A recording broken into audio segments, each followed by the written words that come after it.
Hello and welcome to episode number 10 of the Blue Water Running Podcast.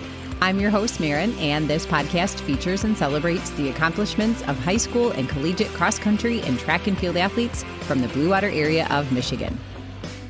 In this episode, we will be talking with senior Morgan Newton of Croswell-Lexington High School. On May 18th, Morgan qualified at regionals for the Division II state finals in the 800 meters, taking third in 2 minutes, 22.74 seconds. Morgan has been incredibly consistent in the 800-meter run and has won the Blue Water Area Conference title in this event every year since she was a sophomore. She is an integral part of her team's 4x800 relay, which broke the BWAC record this year in 10 minutes, 2 seconds, and placed third at regionals, qualifying for the state meet and breaking the Cros-Lex school record in 9 minutes, 46 seconds. She's a versatile track runner. She's run 5:30s in the 1600 consistently and has raced everything from the 400 up to the 3200. Morgan was the BWAC runner-up in cross country, won her first ever regional championship, and ran her best of 19 minutes, 12 seconds to finish 42nd at the state cross-country finals at MIS. She then dropped even more time to break the 19-minute barrier and end her high school career with a 5K best of 18:57 at the MITCA Meet of Champions, which also puts her fifth all-time for the Pioneers. She will head to Ferris State University this fall to continue her academic and athletic career for the Bulldogs. We'll hear from Morgan about her training, goals, reflections on her high school career, and what she's looking forward to after graduation and beyond.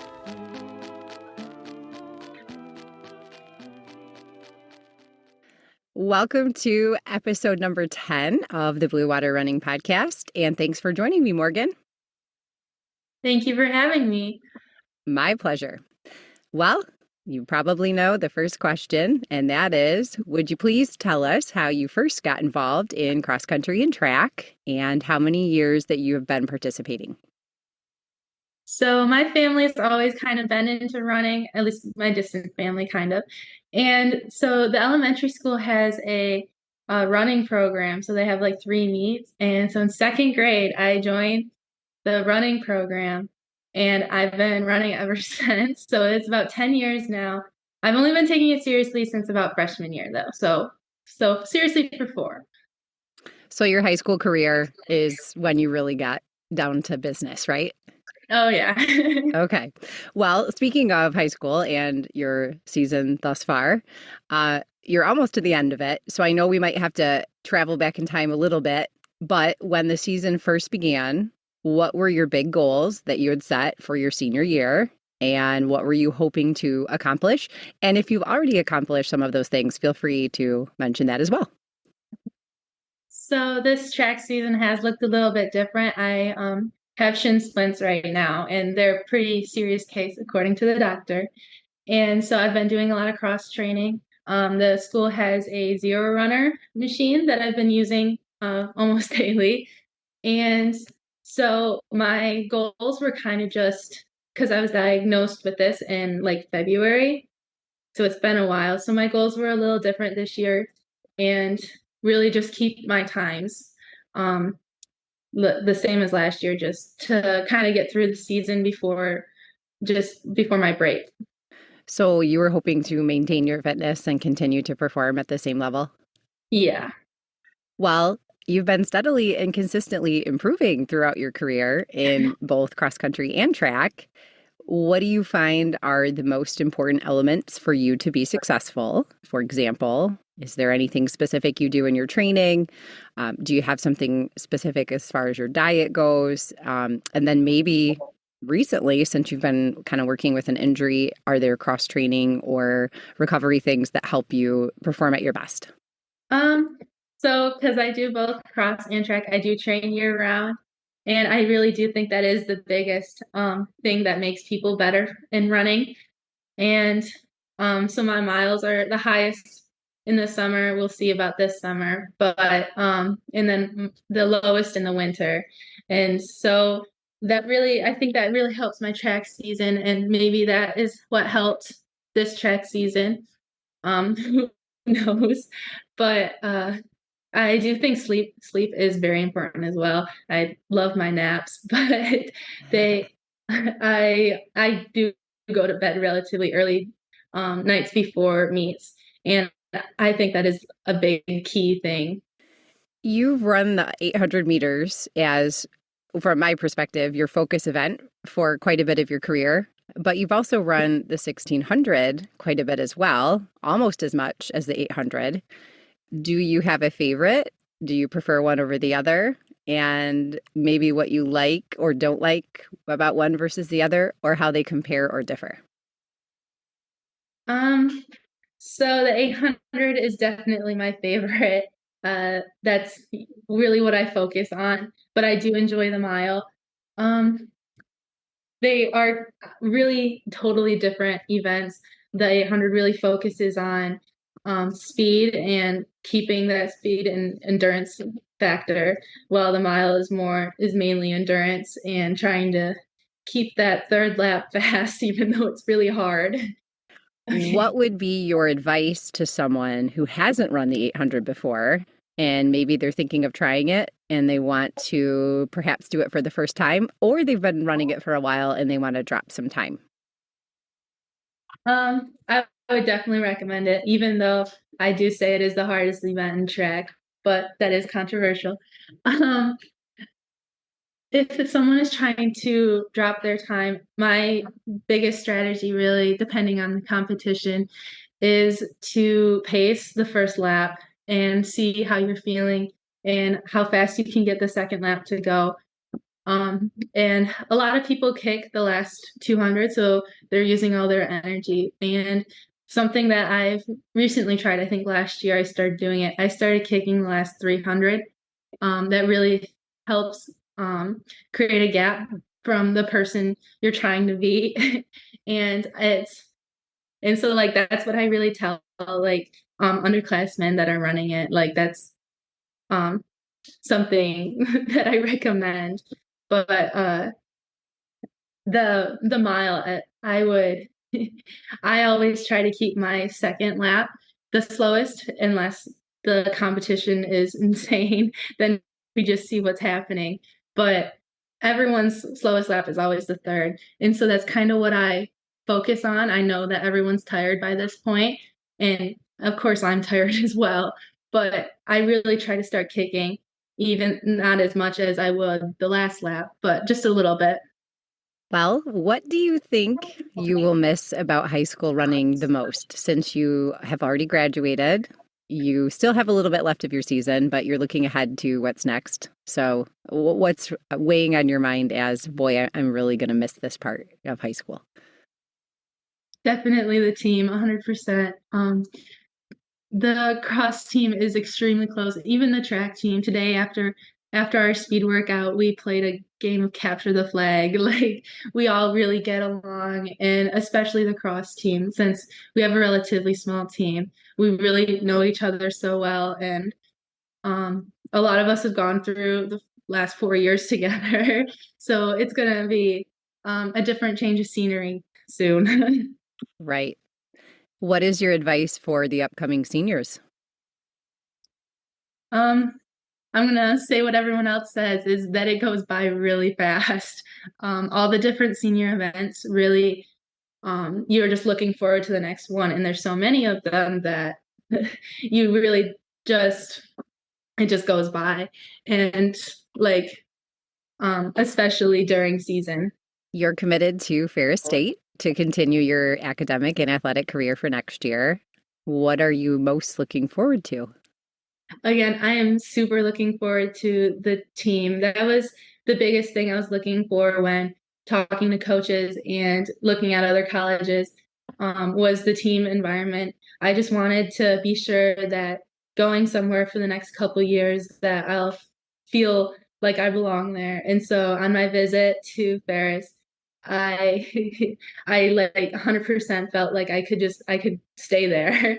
Um, like Sunday morning they ran their long run, and then everyone went and got breakfast together, and most people went to church afterwards, and that was just my moment. That was like I'm so ready to be here. I remember in the article for your signing, you said, I think I found my people. And Yes. I think that's a good sign that you're where you're supposed to be when you go on a visit and you feel that way. So, Yeah. well, speaking of the collegiate career that is up and coming for you, is there an event you would like to try at that level that you haven't done? For example, there's the 1500, the 3000, which would be the steeplechase. There's a 5K, a 10K, or would you prefer to continue running just the 800?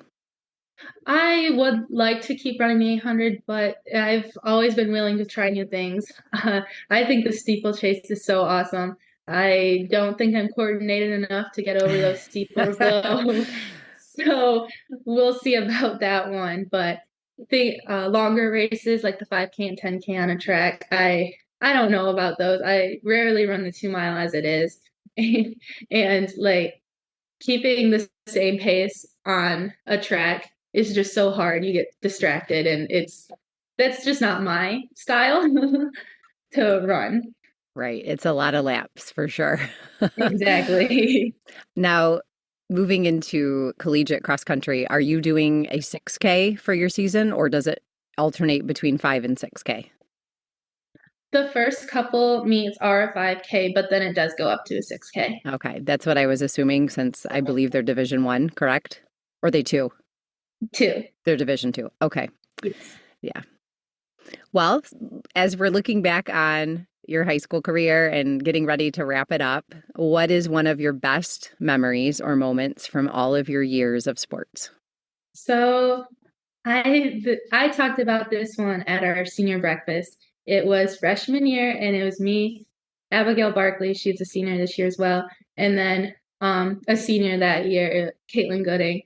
And this was during cross season, and I like to talk about it. And it's we were on a long run one day, and it started downpouring randomly, and like it was just the funniest thing to us, and that was a really good memory I like to look back on just just because I miss those seniors, and I hope that I am like like that to the underclassmen, and just someone fun to look up to.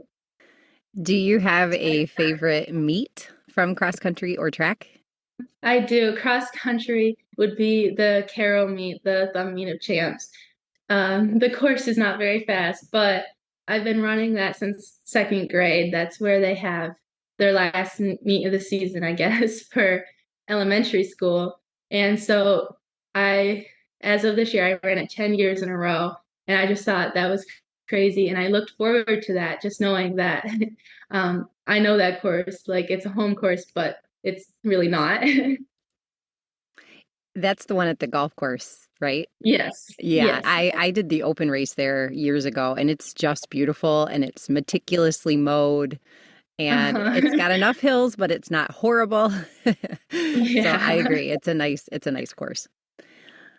Well, what are your hobbies and interests outside of running? What do you like to do when you are given some spare time or free time? You're not at school, you're not participating in athletics, and it's just Morgan time.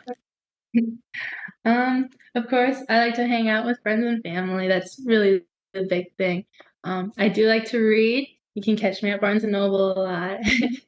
But my faith is very important to me as well, so I'm often at church. Well, this is an unscripted question, but do you have a particular favorite book that you've read as of a recent read, I suppose, that you would recommend? My one of my favorite books just got turned into a TV series. My Life with the Walter Boys is on Netflix, but I read it before it was turned into a series, and I read it like 5 times. I thought it was just so good. Are you a have to read the book before the movie person, or does that not matter to you? Yes, I am that kind of Okay. person. Okay, good. That was the right answer. I'm just kidding, but I'm the same. So I have to read first. Do you have any collegiate or professional athletes that you like to follow or that you keep up with? Yeah, I do have a couple. Since basically freshman year, I've always looked up to Leah Folland or O'Connor, just because she went to Cros-Lex, and then she ran for MSU and then went to run at the Olympic trials. I just think it is so cool. She had the same coaches as me, the same track as me. And well, now Eva's breaking her school records, but I've looked up to her, and she's not running anymore. She had a baby, but I just think she is so cool because of that.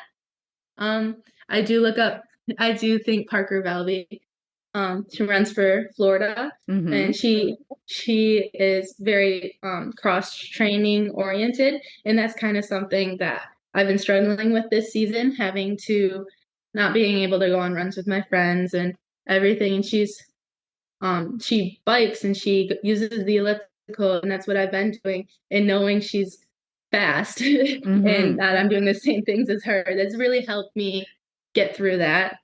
And then Sydney McLaughlin, she's very outspoken with her faith, and I think that is so cool. And she's also extremely fast. Yes, she is. Have you read her book that recently came out? Yes, I have. I thought it was so good. Yeah, it's very good. We just read it at our house.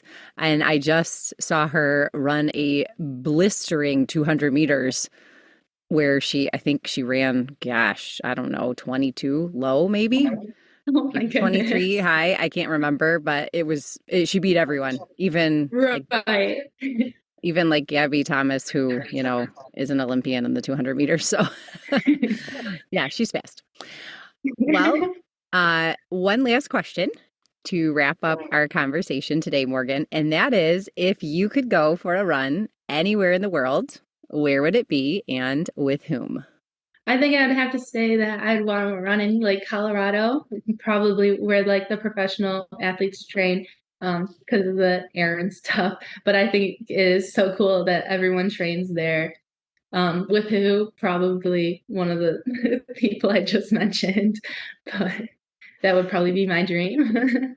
That's a very impressive goal. And I've been to Colorado and I didn't last long on a run. So you definitely have to acclimate because altitude is no joke. So that's what I've been told. Yes. Well, I also wanted to briefly touch on, you mentioned Leah O'Connor, and I think it's really important for Blue Water area kids to realize that they were just regular students in the BWAC, just like you guys are. And then they went on to do amazing things like Morgan Beatlescombe. So any of those goals are attainable if you work hard. And I think pointing that out is really exciting because you don't have to be a superstar from a big school. You can do amazing things too. So, well, Morgan, I appreciate you taking time out of your night to talk with me, and I wish you the best. I know you have the Blue Water Meet of Champions, correct, coming up? Yes, on Friday. And then the thumb meet and then the state meet, right? Is that what's left? Yep, the last 3. Okay, and those are all big. One is a little bigger, I think. But I will be there. I'll be rooting for you guys and hoping that you get to do your best and end on your terms the way you want to. So thank you so much for chatting with me. Thank you. Thank you for having me. Until next time, I'll leave you with this quote by Sydney McLaughlin-Leroney. My success is just faith, trusting the process, and seeing my hard work along with the gift of God being put into action. Once again, thank you so much for tuning in to today's Blue Water Running Podcast. I can't wait to feature more cross-country and track and field athletes from the Blue Water area, so stay tuned because it just might be you. If you enjoyed today's podcast, please share, subscribe, and leave a review. You can find the Blue Water Running Podcast on Apple Podcasts, Spotify, Amazon Music, and other major media players. You can also ask Alexa to play the Blue Water Running Podcast. If you have an idea for a great topic or guest you'd like to hear about, feel free to contact me through the website links or show notes. You can follow Blue Water Running on Instagram, X, TikTok, Facebook, and YouTube. You can also find meet and athlete reports and articles at www.bluewaterrunning.org.